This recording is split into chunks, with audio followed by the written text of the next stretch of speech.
ले जाकर के उनकी गर्दन को पकड़ के जबरदस्ती मंदिर के सामने माथा टिकवाया गया। अरे मैं आपसे कहता हूं, सुनो, कभी ये गलत झुंड में आ जाए ना, डरना नहीं। अगर मरना तो मरने से पहले तीन को लेके जाना, अकेले मत जाना। पाकिस्तान ने हम पर अटैक किया था, हमने डिफेंस में पाकिस्तान पर अटैक किया था। संविधान इस बात की इजाजत देता। जब भी आते हैं तो ये अकेले नहीं आते, क्योंकि इनको मालूम है कि हम बड़े का खाने वाले लोग हैं, हमसे अकेले नहीं भिड़ सकते। और ये हमला किस पर करते हैं? कमजोरों पर करते हैं। अरे सिद्धार्थ शर्मा, तेरी अम्मा ने अगर दूध पिलाया है तो आकर के निपट ले। लेकिन हम जो लड़ाई करते हैं ना, वो गैर संवैधानिक नहीं, हम संवैधानिक लड़ाई लड़ते हैं। जैसा कि आप सब जानते हैं 2026 में ग्राम पंचायत, क्षेत्र पंचायत और जिला पंचायत के इलेक्शन होने वाले हैं। इसी को लेकर सभी राजनीतिक पार्टियों ने अपनी कमर कस ली है। इसी को लेकर सभी उम्मीदवार अपने अपने क्षेत्रों में जाकर, अपने अपने वार्डों में जाकर लोगों से मिलने लगे हैं, वोटों की अपील करने लगे हैं। इसी क्रम में जिला मुरादाबाद के वार्ड नंबर 10 के उम्मीदवार ने AIMIM के प्रदेश अध्यक्ष शौकत अली को अपने समर्थन में बुलाया। शौकत अली ने विपक्ष पर निशाना साधते हुए अपनी रणनीति को लोगों तक पहुंचाया और अपनी पार्टी के एजेंडे को लोगों के सामने रखा। देखिए क्या कहा उन्होंने जनता से, सुनिए उन्हीं की जुबानी। रिपोर्ट शब्बीर मोमिन के साथ कांट से न्यूज़ दर्पण के लिए। MIM के प्रदेश अध्यक्ष शौकत अली जी हमारे साथ हैं, बात करते हैं उनसे। अध्यक्ष जी, आप यहाँ पहुँचे हैं, क्या कार्यक्रम था यहाँ पर? अब कार्यक्रम तो था, पार्टी का कार्यक्रम था। पार्टी का कार्यक्रम था? हाँ बिल्कुल। और क्या 27 में MIM किसी से गठबंधन करके विधानसभा चुनाव लड़ेगी? ये तो लोगों को तय करना है, हम तो तैयार हैं। बीजेपी छोड़ करके लोगों को तय करना है, वो हमसे करेंगे, क्योंकि सियासत में मुसलमानों को अछूत समझा जाता है जी। हम 200 सीटों पर तैयारी कर रहे हैं। गठबंधन हुआ तो गठबंधन धर्म सीटें दे देंगे। गठबंधन हुआ तो गठबंधन धर्म निभाएंगे जी। गठबंधन नहीं हुआ तो 200 सीटों पर लड़ेंगे। 27 तक आप गठबंधन के लिए तैयार है? अगर वो कहता है तो आप करें? बीजेपी छोड़ करके हर दल से हम ओपन है। हर दल से ओपन? बीजेपी छोड़कर। बीजेपी छोड़कर। इसके अलावा अभी ये ग्राम पंचायत, क्षेत्र पंचायत और जिला पंचायत का चुनाव पहले सेमीफाइनल है ये विधानसभा का। इसमें पार्टी प्रदेश में सारे 75 जिले में तमाम जिला पंचायत सीटों पर लड़ेंगे इंशाल्लाह, सभी पर। बिल्कुल। शुक्रिया अध्यक्ष जी बहुत। जो लोग कहते हैं ना हमको कटुआ है, पाकिस्तानी है, मुल्ला है, ये वो है, मैं उन्हीं लोगों के पास ये शेर भेजने की कोशिश कर रहा हूँ आपके जरिए से। जमीन के नीचे से खंडर जरूर निकलेगा, जमीन के नीचे से खंडर जरूर निकलेगा, हमारे नाम का पत्थर जरूर निकलेगा। जमीने, रुको अभी पूरा लेगा, जमीने हिंद की तह को कुरेद कर देखो, मेरे बुजुर्गों का भी सर जरूर निकलेगा। निकलेगा कि नहीं निकलेगा? मुसलमान दाढ़ी की, दाढ़ी और सफेद की आपने देखा होगा, आपने देखा होगा। ले जाकर के उनकी गर्दन को पकड़ के जबरदस्ती मंदिर के सामने माथा टिकवाया गया। अरे मैं आपसे कहता हूं, सुनो, कभी ये झुंड में आ जाए ना, कोई कुत्तों से डरना नहीं। जिस दिन मौत निकली है दुनिया की कोई ताकत आपको नहीं बचा सकती। अगर मरना तो मरने से पहले तीन को लेके जाना, अकेले मत जाना, क्योंकि हमारे देश का संविधान हमें डिफेंस करने की इजाजत देता है। पाकिस्तान ने हम पर अटैक किया था, हमने डिफेंस में पाकिस्तान पर अटैक किया था। संविधान इस बात की इजाजत देता है। ये जब भी आते हैं तो ये अकेले नहीं आते, क्योंकि इनको मालूम है कि हम बड़े का खाने वाले लोग हैं, हमसे अकेले नहीं भिड़ सकते। ये झुंड में आते हैं और और ये हमला किस पर करते हैं? कमजोरों पर करते हैं। अरे सिद्धार्थ शर्मा, तेरी अम्मा ने अगर दूध पिलाया है तो आकर के निपट ले, निपट लो।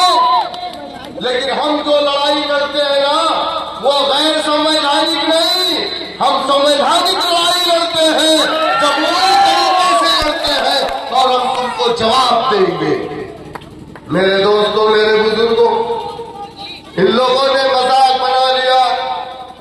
एक नए बाबा, एक बाबा करोली बोल करके कोई है, एकदम ब्लैक कलर के काले से है। वो बाबा बैठेंगे तो वो एक आदमी आएगा, बोले उसको शैतान पकड़ लिया। तो बाबा ये सारी चीजें ऑनलाइन चल रही है, तो बाबा बोलेगा इसको मौलाना पकड़ा है। मजाक बनाया जा रहा है हमारे उलमा इकराम का। एक बाबा धीरेन्द्र शास्त्री है, वो क्या करेगा?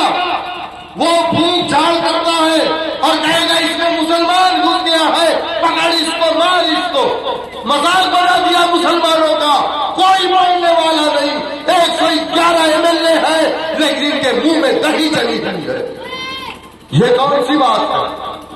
हम कमजोर निकले भी नहीं है कि तुम जब चाहो हमारा मजाक बना लो।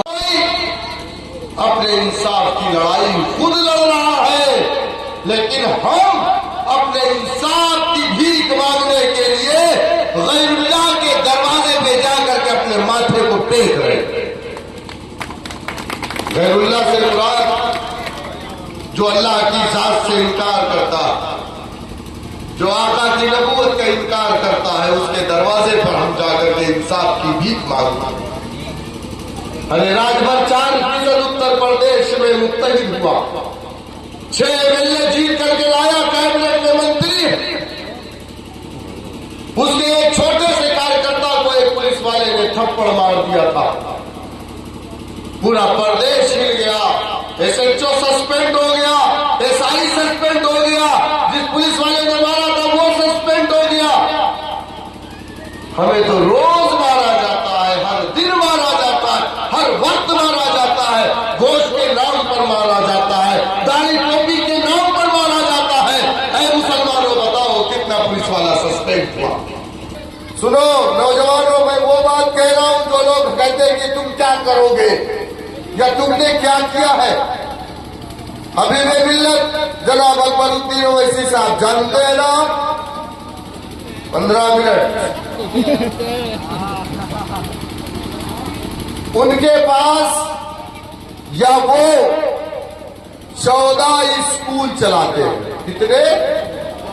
और स्कूल ऐसे नहीं है जैसे उत्तर प्रदेश गवर्नमेंट के चर्चल स्कूल है, पानी टपकता है, पंखा नहीं है, बैठने के लिए टेबल नहीं है, बेंच नहीं, वैसा नहीं। स्कूल ऐसा जैसा अमेरिका और लंदन में होता। 14,000 गरीब बच्चों को मुफ्त में तालीम दी जाती है। कितना? 14,000। सिर्फ एक विधायक है ना, कभी मंत्री तो नहीं रहे ना। कमाल अख्तर की तरह कभी हमारी सरकार तो पूर्ण बहुमत की नहीं रही ना, कमाल अख्तर की पार्टी की तरह। उसके बाद 14,000 गरीब बच्चों को तालीम मजलिस इत्तेहादुल मुस्लिमीन मुफ्त में देती है, जिनका dress, stationery, notebook, school bag ये भी फ्री में देते हैं। ये काम मजलिस इत्तेहादुल मुस्लिमीन का है। और कौन करता है? अकबरुद्दीन ओवैसी साहब करते हैं। मजलिस इत्तेहादुल मुस्लिमीन के 2 हॉस्पिटल हैं, एक असरा हॉस्पिटल, एक ओवैसी हॉस्पिटल। असरा हॉस्पिटल 1200 बेड का, ओवैसी हॉस्पिटल 1400 बेड का। नहीं मिला। यही कांग्रेस की हुकूमत थी। मेरठ के अंदर 1984 में बाबरी मस्जिद का जब ताला खुदा, चुटफुट फसादात हुए, तो हाशिमपुरा से 47 नौजवानों को उठाया गया। रमजान का महीना था। 47 नौजवानों को रात को 12 बजे घरों से उठाया गया पीएससी की वैन लगा करके। जो नौजवान 35 साल से ज्यादा उम्र के थे उन्हें छोड़ दिया गया, वो वापस अपने घरों को चले गए। 35 साल से कम उम्र के लोगों को पुलिस की वैन में डाला गया और ले जाकर के गाजियाबाद में गंग नहर पर गोली मार दिया गया। सिर्फ एक बचा था, सबके सबको मार दिया गया। क्या मेरी बात गलत? ये जुल्म नहीं था, ये नाइंसाफी नहीं थी। हुकूमत किसकी थी? हुकूमत कांग्रेस की थी। चीफ मिनिस्टर भी कांग्रेस का था और प्राइम मिनिस्टर भी कांग्रेस का था। क्या उन्हें इंसाफ मिला? नहीं मिला। पूरे पश्चिमी यूपी, चाहे वो मुरादाबाद, चाहे फिरोजाबाद, चाहे अलीगढ़, चाहे हाशिमपुरा, चाहे मुजफ्फरनगर, जहां मुसलमान अक्सरियत में रहता है, ये नाम नहाज सेकुलर पार्टियों की पॉलिसी है। बीजेपी के साथ, आरएसएस के साथ मिलकर के ये लोग दंगा करवाते। क्या मेरी बात गलत है? फिरोजाबाद में चूड़ियों का कारोबार मुसलमानों के पास था, वहां पर दंगे करवाए गए। जिसके दादा कारखाने के मालिक थे, आज उसका पोता कारखाने में भट्टी में जाकर के वहां पर काम कर रहा था। अलीगढ़ में ताले का कारोबार मुसलमानों के पास था।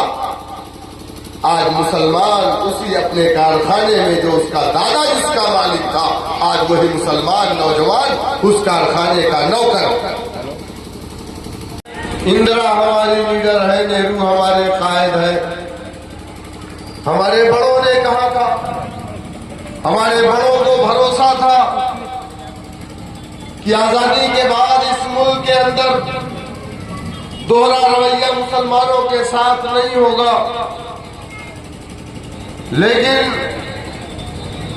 इस मुल्क के साथ आज मुसलमानों के साथ क्या हो रहा है, ये बात हमसे आपसे किसी से छुपी नहीं है। मुसलमानों ने कांग्रेस पार्टी को अपनी पार्टी माना, वोट दिया, नोट दिया, सपोर्ट किया। 1 साल, 2 साल, 3 साल नहीं, 60 साल से ज्यादा इस मुल्क का इख्तियार मुसलमानों ने कांग्रेस पार्टी को दिया। लेकिन क्या ये बात सच नहीं है कि कांग्रेस पार्टी के दौरे हुकूमत में आरएसएस के बड़े बड़े ट्रेनिंग कैंप लगते थे, कांग्रेस पार्टी फंडिंग करती थी, आरएसएस को दूध पिलाती थी, आरएसएस के परेड के लिए कांग्रेस पार्टी जगह देती थी। इस बात से कोई इनकार तो नहीं कर सकता ना। अरे आरएसएस का बानी जिसका नाम हेडगेवार था, वो महाराष्ट्र का, विदर्भा प्रांत का कांग्रेस पार्टी का जनरल सेक्रेटरी था और कांग्रेस पार्टी का जनरल सेक्रेटरी रहते हुए उसने आरएसएस का गठन किया था। अगर मैं झूठ बोल रहा हूं तो किताब उठा करके तारीख को पढ़ लीजिएगा। यानी कांग्रेस पार्टी को बनाने वाली पार्टी का नाम, आरएसएस को बनाने वाली पार्टी का नाम कांग्रेस पार्टी है। लेकिन जब मां बुद्धि हो